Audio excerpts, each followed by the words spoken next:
Welcome to Love Light with Dr. Jean Marie Farish. Today, we'll show you how to use the spirit of love and self-worth to improve the connections with everyone else in your life. This program is your weekly gift, and it will keep on giving. You'll see. Now, here's your host, Dr. Jean Marie Farish. Hello and welcome, everyone. I hope you're all faring well. I'm Dr. Jean Marie, your Love Light host. We are delighted for you to join us on the Voice America Empowerment Channel, shining love light into your hearts and homes to empower your life with love. We are truly grateful for our listeners worldwide who tune in live and on demand. We have a marvelous show today. Free Your Joy with Lisa McCourt. Are you looking for joy in the distant future after reaching certain milestones? Are you a prisoner of negative emotions? Do you feel worthy of a joyful life? Joy is love and an expression of an awakened heart. Rumi quotes, "When you do things from your soul, you feel a river moving in you, a joy." And being in this natural state increases health, cognitive function, emotional competence, and reduces stress. So we can experience joy in our daily lives. However, many are stuck in regret, life challenges, obsession with the past, preoccupation with the future. But being in joy is loving, nurturing, and caring for yourself. And our guest today, our amazing guest, Lisa McCourt, has helped millions of people around the world find their way out of darkness to rediscover their innate being. And she will show us just how to free our joy. And her training provides the most effective, streamlined processes available for accessing and maintaining consistent, authentic joy and inner peace.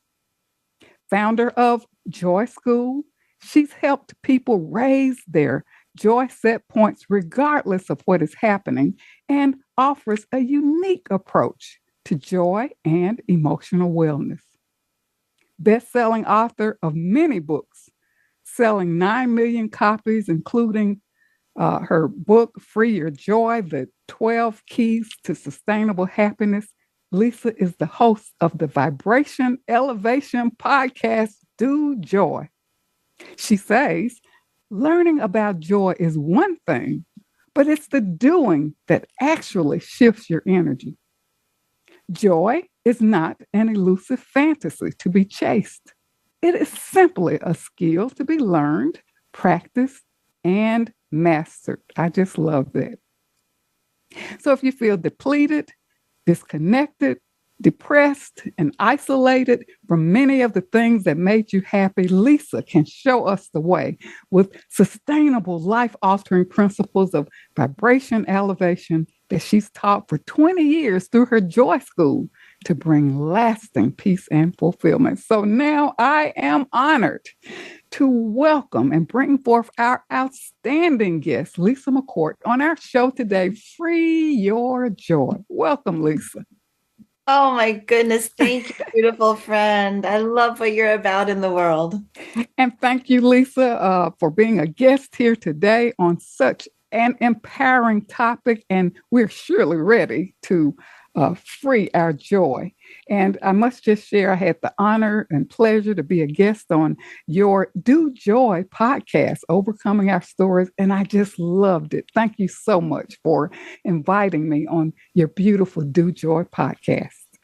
Well, I thank you for inviting me. That's how we got started, and now we get to have two different conversations, so that makes it double fun. Yes. Well, Lisa, tell us a little bit about yourself. What inspired your work? Was there a time when you just didn't have that sustainable joy? How did you find it? And here you are now helping others find that greater realm of joy with personal freedom that is so fulfilling.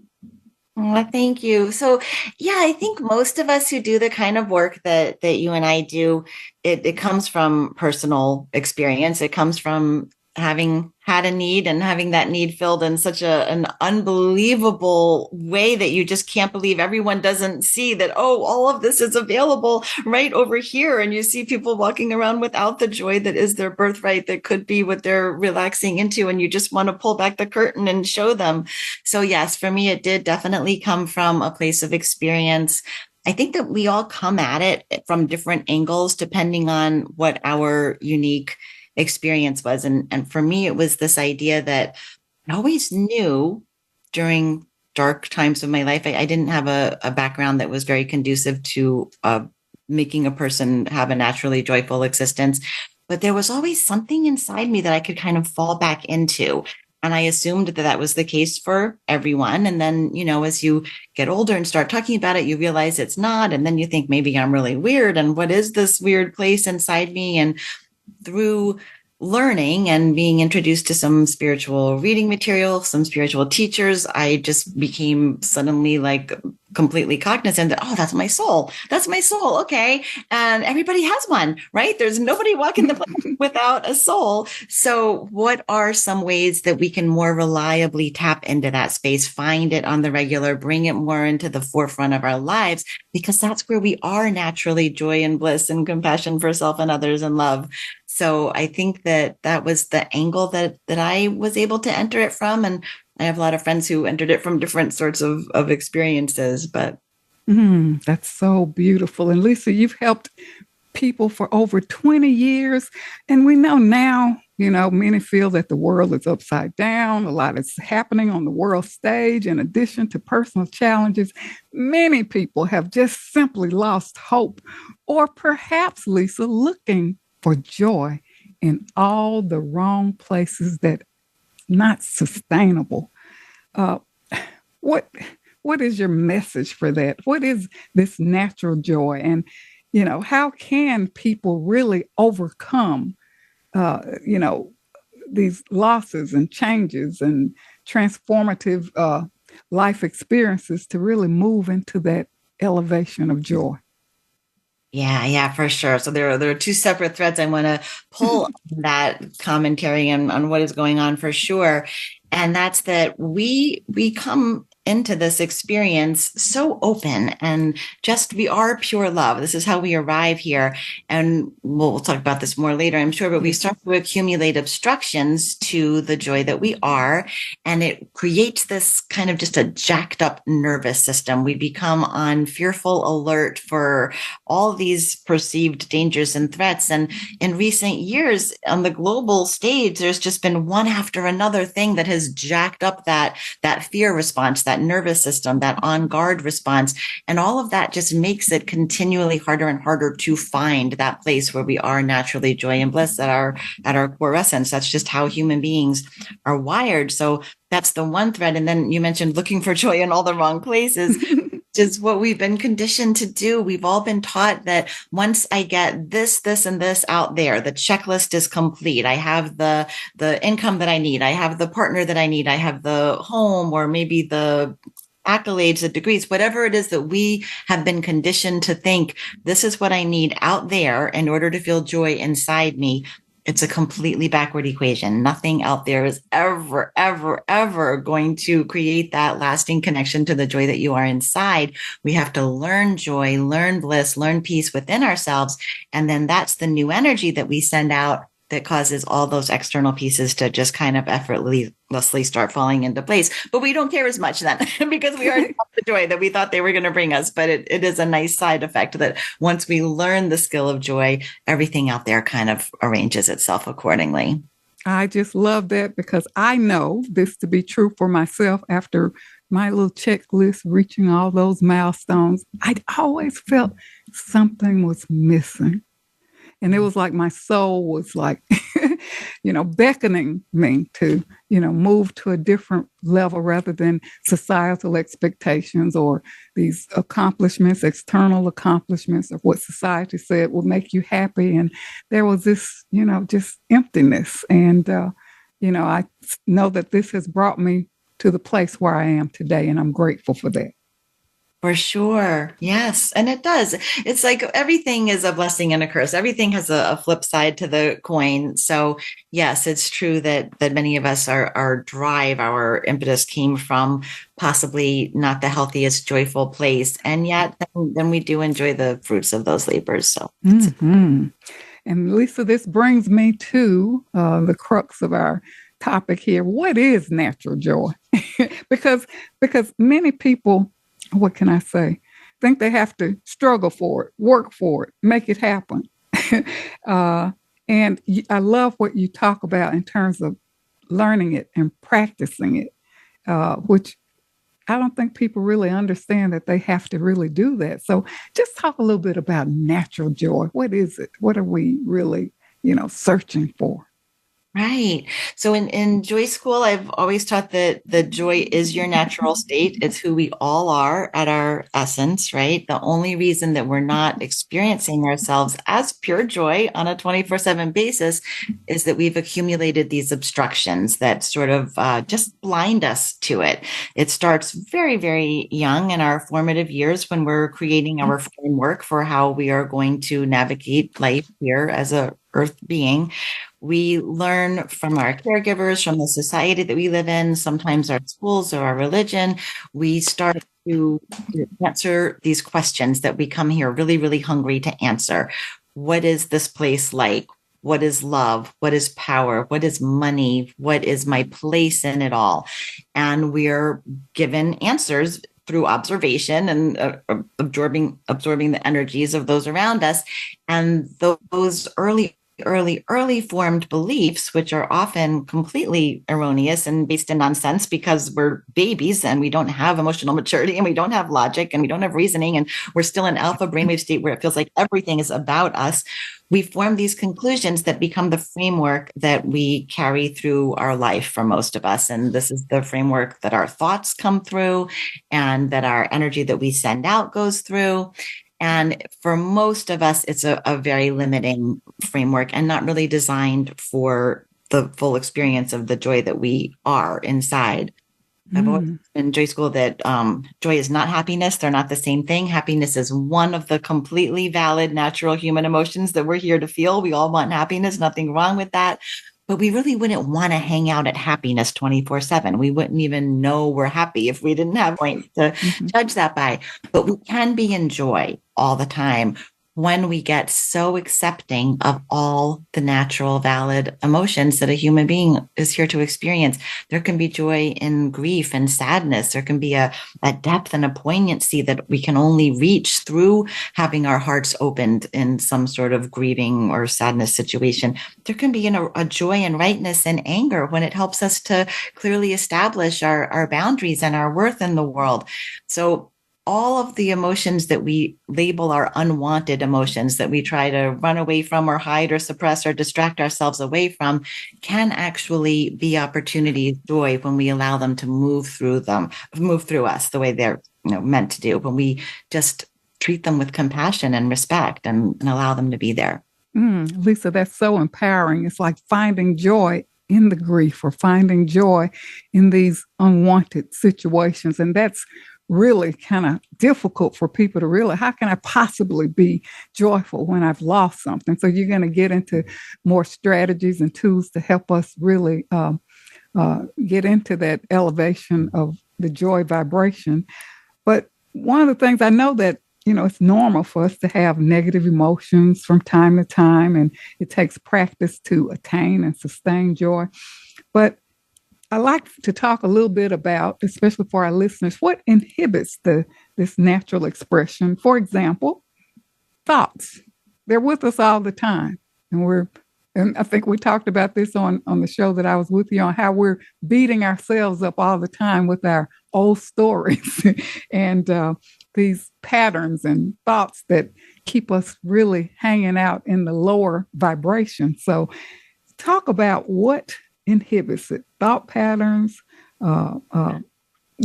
whatever. Just take it from there. Okay. So yes, we have that. I call it the ticker tape. The ticker tape is constantly scrolling across our brain of all those thoughts that are crossing our minds. Researchers tell us that we have between 70,000 and 80,000 thoughts per day, and the vast, vast majority of those are the same thoughts we had yesterday and last week and last month and so on.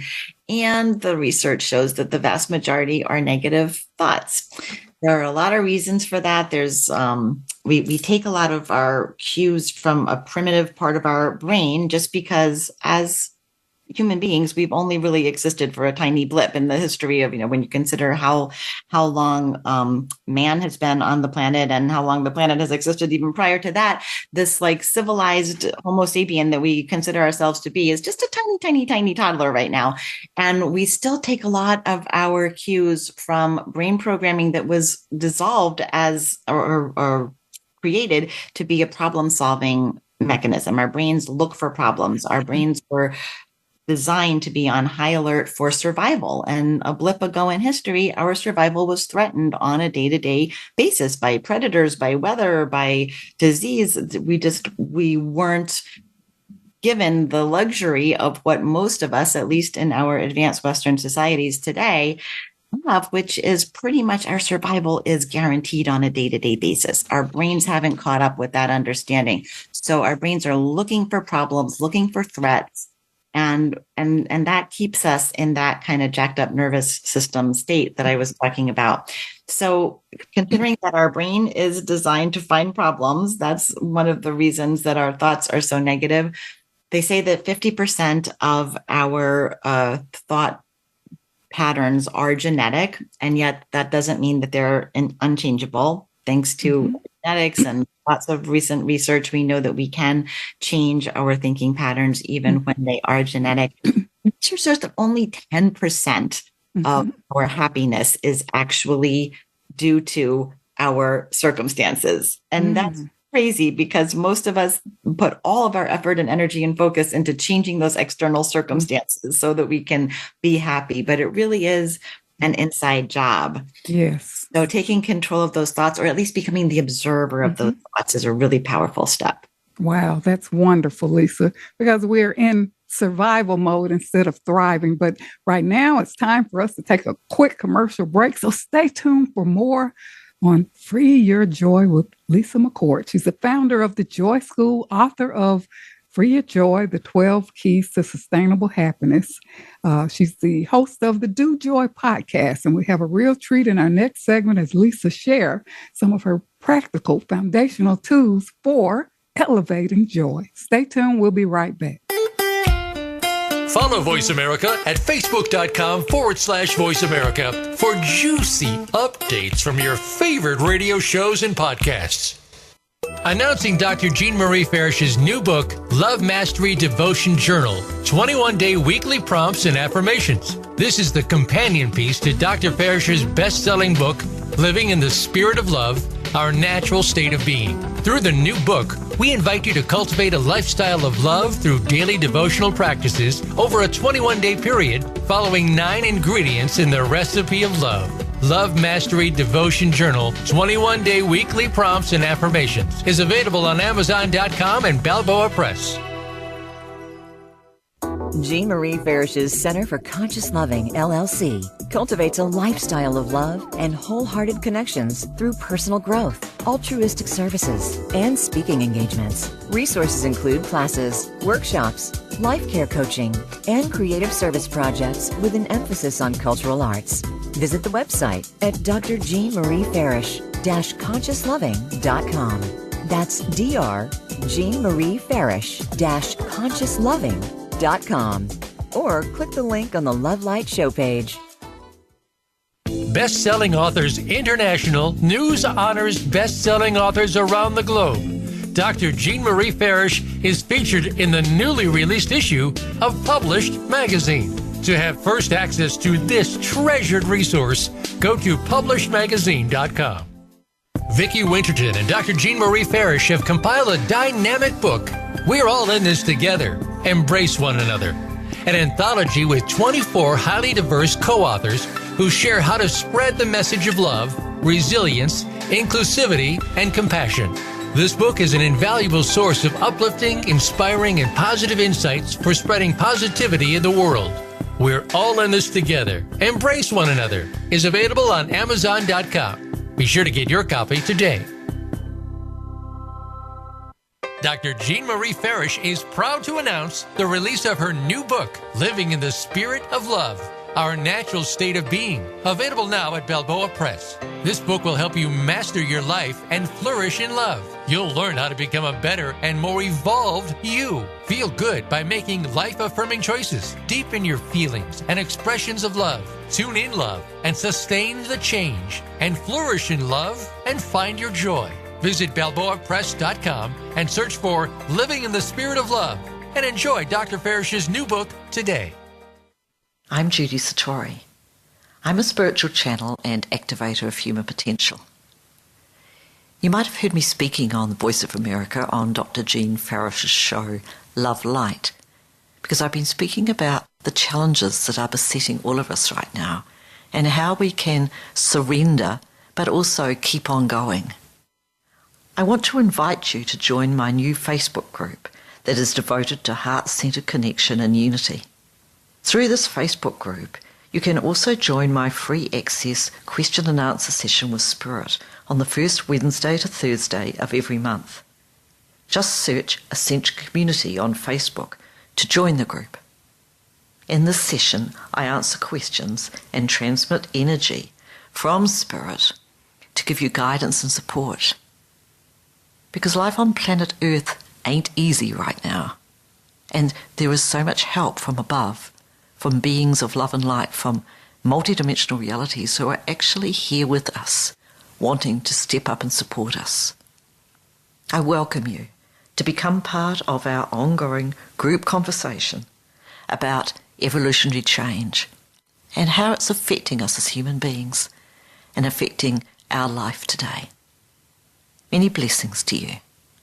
You can find out more about me and my work at www.ascensionlibrary.org.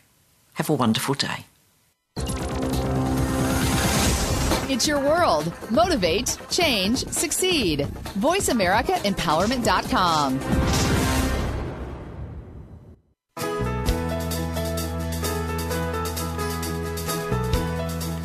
You are tuned in to Love Light with Dr. Jean Marie Farish. Feel free to connect with our program through email or check out our links on Facebook.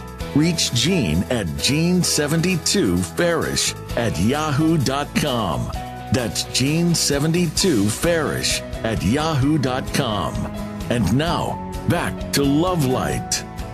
Well, welcome back to Love Light, Living in the Spirit of Love. And if you're just joining us, we are with our outstanding guest, Lisa McCourt. She's the founder of the Joy School, host of Do Joy podcast, author of many books, including Free Your Joy, the 12 Keys to Sustainable Happiness.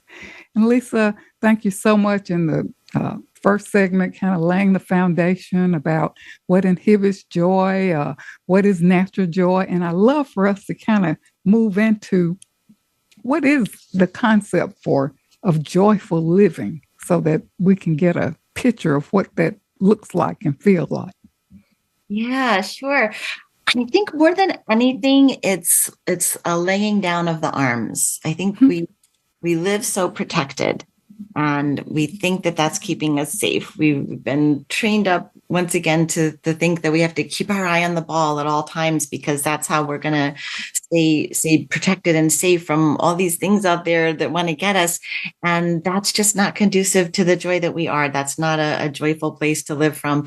Albert Einstein said that the most important question you could ask yourself is it a friendly or unfriendly universe? And people have misconstrued his meaning of, that question, but it's very clear to those of us who know how metaphysically minded Albert Einstein was. The answer to that question determines everything in your experience. If you believe it's a hostile world, you're going to live in a hostile world. That is completely doable to create here. If you believe it's a friendly world, a friendly universe, you're going to live in a friendly world because our beliefs and expectations are always creating our experiences 100% of the time. And it's always the energy that we're sending out one of my Joy schoolers in a recent meditation saw an image of a person covered in scales, like reptile scales, and one letting the scales just fall away to reveal this beautifully tender, vulnerable person underneath there. And that's really what a joyful life is just walking through the world without all that protection, without all those scales, and trusting and knowing that it's a friendly universe. What a vision.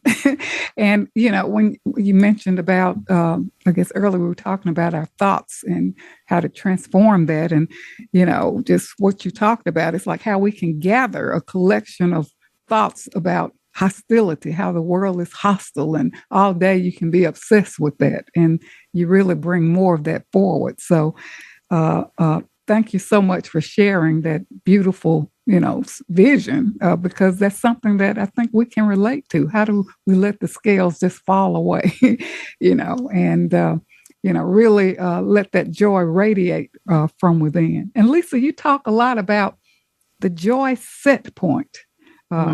What is that?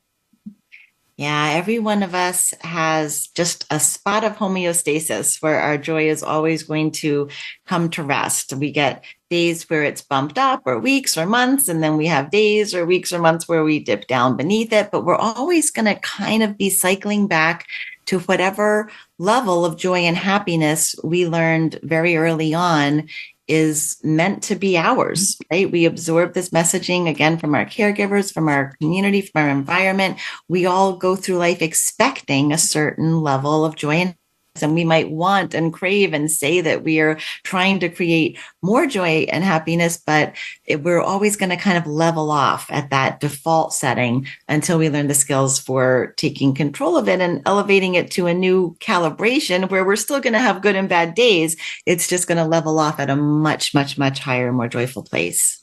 I like that. And Lisa, I think earlier I mentioned how many of us are kind of preoccupied with the future, preoccupied with the past, obsessed with the future, not being present. How does being present help with this joy set point? Because we're not really in the present moment if we're obsessed with the past and future. 100%. Yeah, it has a lot to do with it. Almost always in a moment where you can identify that there's some suffering going on, if you really look objectively at your current moment experience, the suffering is one of mental suffering. There's usually, unless you're lying there on a bed of nails being tortured, usually the moment that we're in does not contain any suffering. Our suffering is a mental projection based on beliefs we formed in the past or anxiety over things that we're projecting into the future.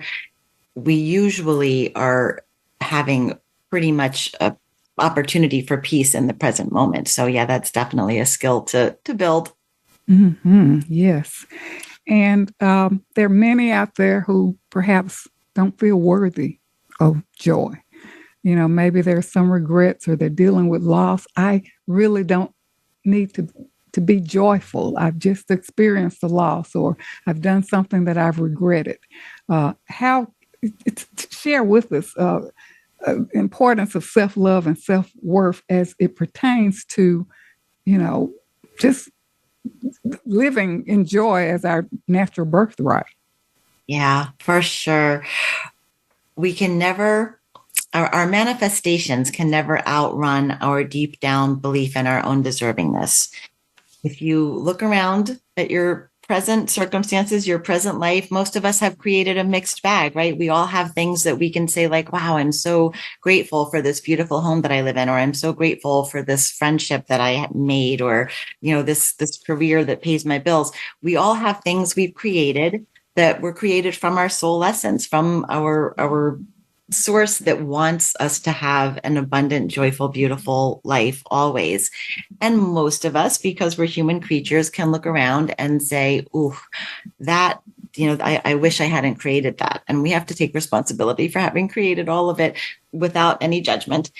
And those are the places where it's just showing us where there's some unhealed frequency within us. That's not a creation from our soul essence. That's not something that was ever really ours. There's just some unhealed belief, going back to that framework, joy pushers like me talk a lot about trauma, and trauma can be intrusive form of trauma, like most of us would think of that word. Something happened that shouldn't have. There was some mental abuse, physical abuse, sexual abuse. There was something that happened when our wide open hearts were just expecting nothing but love and joy and wonderfulness, and there was a rupture in that expectation based on something that shouldn't have taken place. That's one form of trauma. The other form that I see is so common, and a lot of people with this form of trauma would look back and say, no, my childhood was perfect. And that's the lack of attunement. So often our soul essence, the truth of who we are, feels neglected and not attuned to. And it's not that we had bad parents. They might have provided for all of our external needs in the most generous ways possible. Parents today have this desire to want their kids to be better always. We have to make them competitive in this competitive world. And so the child just gets so much messaging that who they naturally are is not okay, is not enough, that we have to always be trying and pushing ourselves to be something that we're not. And what really facilitates the full expression of a joyful human would be an incredibly high consciousness environment where they're just attuned to, with compassion and curiosity for, who are you blossoming to be? A child who feels absolutely no pressure to be more introverted or more extroverted, or more feminine or more masculine, or more like mom and dad or not like mom and dad. A child who is just given the freedom to be exactly who they are is not going to develop these obstructions that most of us had. It's just, that's a really rare childhood. Most of us, yeah. Go ahead, Annie. No, I was just saying that's so empowering for parents and children, but go ahead. The comparing ourselves to others, and, just be yourself and accepting people for where they are, and, encouraging those natural talents and gifts to bloom and blossom. Right. And again, it's not that we had horrible parents. Most of us just did not have parents who themselves came equipped with that facility, that level of presence, because of the way that they were brought up, right? We're always just passing on habits until we take the conscious work to sort of change up where we are in our consciousness, and then we can break those patterns and bring something, to new generations. But most of us are walking around with a boatload of shame. Shame is one of those things that some of us can say, oh yeah, I have a little shame around this or that on a conscious level. But most people I've worked with, once we start digging around, has a lot of shame that we don't acknowledge and is not on a conscious level. And that's really keeping our joy at bay. That's a wonderful point, the shame and the blame. And Lisa, this kind of moves us into your tools and strategies to share with our listeners. So feel free to go ahead to free our joy. Yeah. So one of the first things that I always have joy schoolers do, it's one of the first steps in the book, is to start becoming the observer of the ticker tape, right? Those thoughts that go through our minds, we have to really first intellectually understand how arbitrary and weird and repetitive and kind of absurd those thoughts are, because our tendency is to buy into the ticker tape. Our tendency is to identify really strongly with the thoughts that cross our brain. We think that is telling us who we are. And thoughts are really not a representation of who we are at our core essence. It's just a representation of those early form beliefs that we had. All of the experiences that we're having are coming through the filter of those beliefs that we formed when we were babies and really did not have objective logic and emotional maturity. So when we start observing our thoughts, when we get that little bit of distance from them, we can start to gently question them, see which ones we want to subscribe to, which ones we want to cancel our subscriptions to. And we start acknowledging and noticing how all of our feeling states are really coming from the thoughts, the ticker tape. They're not coming from what's actually happening out there. It's like an event happens, and then it crosses through the filter of our perception, and that creates our feeling around it. Right? Because nothing out there really has the power to affect our emotions until it crosses through our perception filter. And that lets us a lot of the negative feelings will kind of fall away just from that understanding. But we have to also understand that feelings are real, right? Even though our thoughts are based in kind of bull doo-doo that we learned early on and aren't really all that reliable or substantial, our feelings are very real, because most of us have a bunch of stored pockets of emotion from times earlier in our lives when a feeling was maybe too big for us to process. It was bringing on too much of a rush of those brain chemicals that get produced by our uncomfortable feelings. And so we didn't allow it to move through us as feelings are meant to do, and it gets stuck. And we have these pockets of repressed emotion. And then when something out there in the world bumps up against us, triggers us, if it matches the frequency of one of those stored pockets of energy, we're going to feel triggered. We're going to feel reactive. Everybody knows that experience of maybe like having a bigger reaction than the situation seems to warrant. It's just because of those stored pockets of energy. So once we start being able to be super, super compassionate around all of our feelings, then we move into more advanced tools of what we call our feel to heal practices, where we just allow that stored energy to move through us and be released. And then we don't have those same trigger buttons anymore. That is very powerful. So very powerful. Being aware. And, I love what you say. Are there any reflective questions that we can ask ourselves before we go on break, as we kind of distance ourselves from these thoughts or things that trigger these negative emotions, just shortly before we go on break? Or we can continue after break. Yeah, one of the earliest ones that I always have people do is some of my Joy Schoolers will actually set their phones to go off at the right intervals where it won't interrupt their work schedule or anything. But at least 3 or 4 times a day, you want to stop, go quiet, and ask, darling, what are you feeling? And using terms of endearment for ourselves, a lot of my Joy Schoolers simply cannot do it in the beginning, but it's a practice. And why wouldn't you treat yourself with that level of tenderness and care that you give to your closest loved ones? Darling, what are you feeling?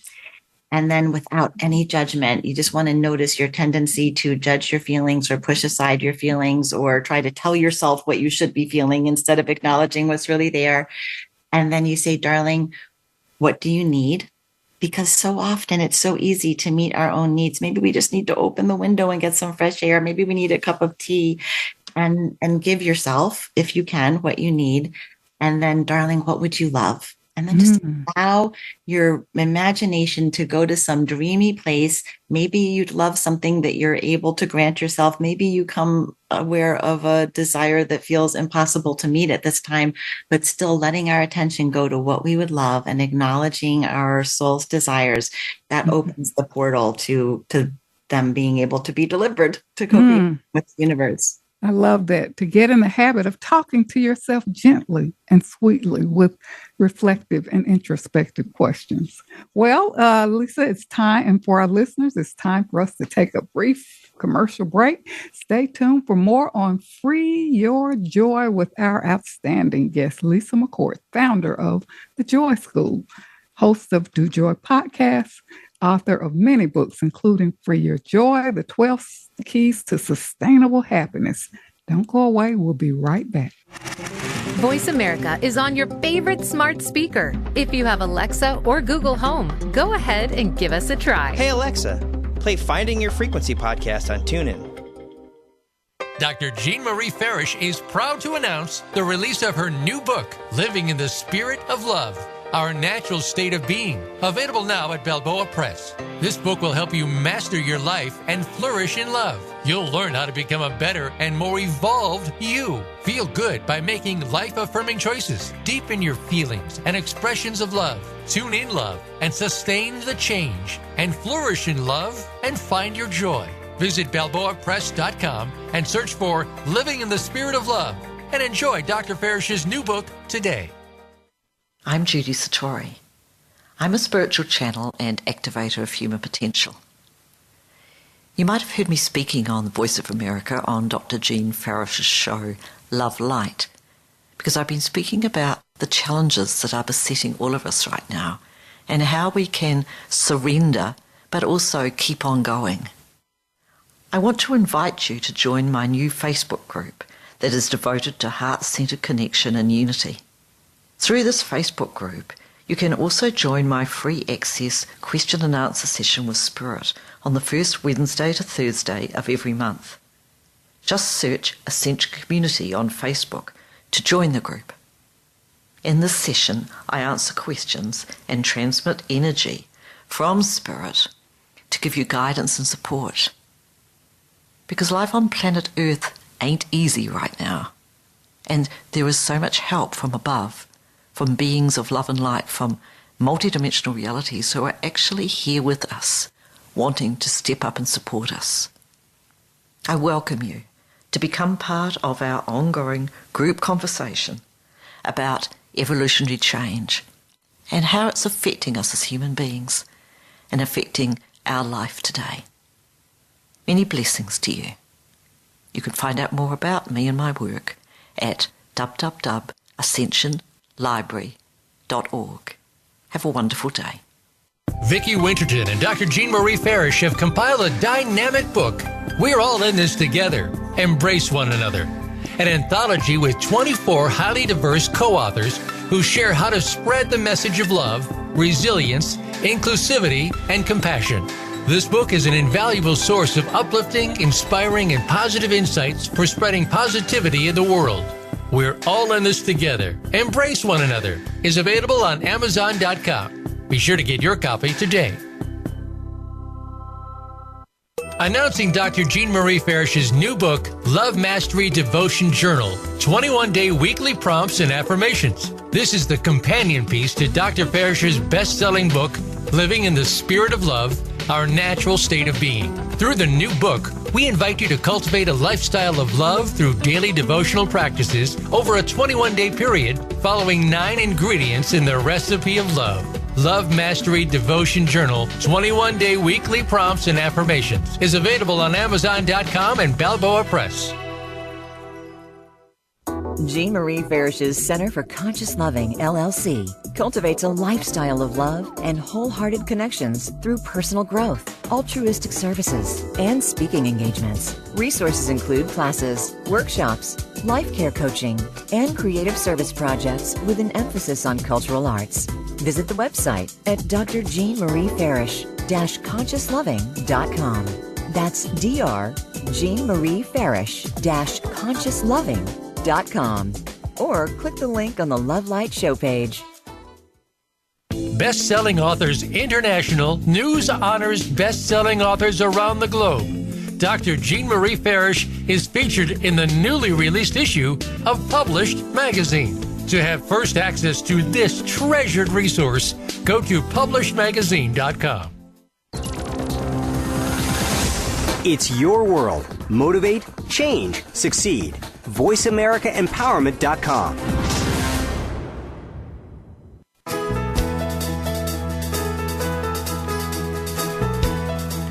You are tuned in to Love Light with Dr. Jean Marie Farish. Feel free to connect with our program through email or check out our links on Facebook. Reach Jean at Jean72Farish@yahoo.com. That's Jean72Farish@yahoo.com. And now, back to Love Light. Well, welcome back to Love Light, Living in the Spirit of Love.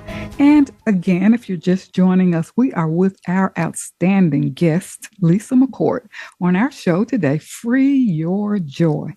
Lisa is the founder of the Joy School.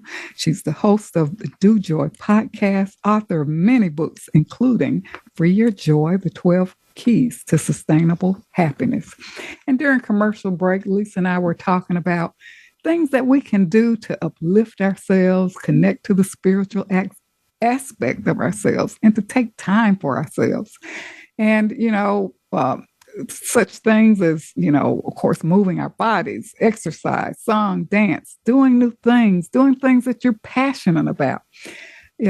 Trying to get out of the daily habitual regiment of activities from just surviving to really thriving and discovering ourselves. So, Lisa, what are some things that our listeners can do, during the course of the day or when they make time for themselves to really uplift themselves and free that joy? I mean, you just made a beautiful list there, and it's going to be so unique to every individual. And I think that the first step is just working on our belief that we deserve to create more joy for ourselves, because that is the first hurdle to overcome. We do have that tendency, and I'm going to say especially women, because that's just sort of a cultural indoctrination, to believe that our worth is all about how we serve others, how we serve our children and our families and our communities, and really understanding that concept that everybody's heard about, how you can't give from an empty cup, how we have to fill up our own cups. And we are vibrational beings in a vibrational world. Your energy affects everyone around you every day in every way, from your closest inner circle to the kid making your deli sandwich, to the guy who gets on the elevator you're on. We are always affecting the vibration of others. And the more we can raise our own vibration, the better we're going to be a light in this world so starved of bright, bright lights. So that's the first step. We have to just understand that our joy is important, and our joy is the very best thing we can do for our families, our friends, our communities, and the world. It was Goethe who said, if everybody swept their own doorstep, the whole world would be clean. Beautiful analogy. And then just spend some quiet time looking into what are the things already in my life that bring me joy, that put me in that flow state where time just disappears, where I'm just in my essence, in my natural joy. Build more of those things into your life. It's so simple, but I sometimes tell my Joy Schoolers, okay, we're all taking out our calendars right now. In your calendar, the way that you would write down an appointment with your most important client or your child's teacher or whatever you write appointments about in your calendar, make it appointments, schedule them in everywhere that you see an opportunity for you to do this thing or this list of top 5 or 10 things that bring you joy. And then honor that appointment with yourself in the same way that you would honor an appointment with your most important client. What sort of message are you giving your consciousness if you honor your appointments with others and disregard the appointments that you make with yourself? That's one way to just kind of keep ourselves doing that.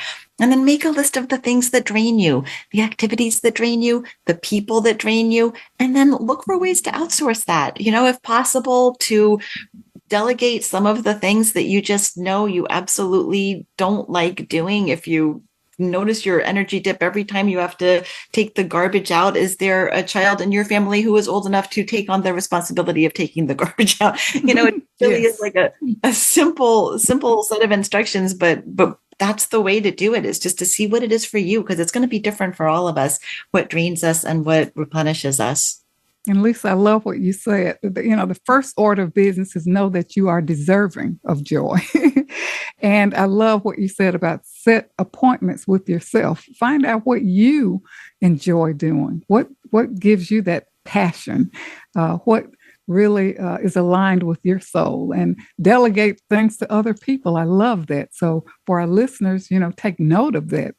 Those are some beautiful, empowering techniques that's very simple and easy to put into practice. Lisa, tell us about the Joy School, your Joy School. Oh, thank you, love. Yeah, Joy School has had a lot of configurations over the many years that I've been doing what I call my joy trainings. But for the last 4 or 5 years, or I don't even know how long, it's been small online groups that meet regularly. We meet 4 times per month with different times because of different time zones and different work schedules, so that there's always some meetings that you can make each month.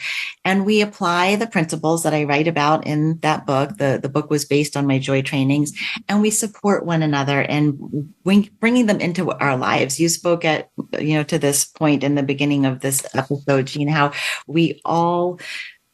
it's not about learning a new thing about joy. It's not about having that epiphany or insight. Those create delicious little aha moments, but it's really about then how we take that understanding and integrate it into our day-to-day. That's what's going to elevate our joy set point. And it's a matter of repetition and commitment, because we're habitual creatures and habits aren't known for being really quick or easy to break, right? But they can be broken. And the support of a loving community is a huge, huge, huge accelerator in our ability to break longstanding habits and incorporate new ones.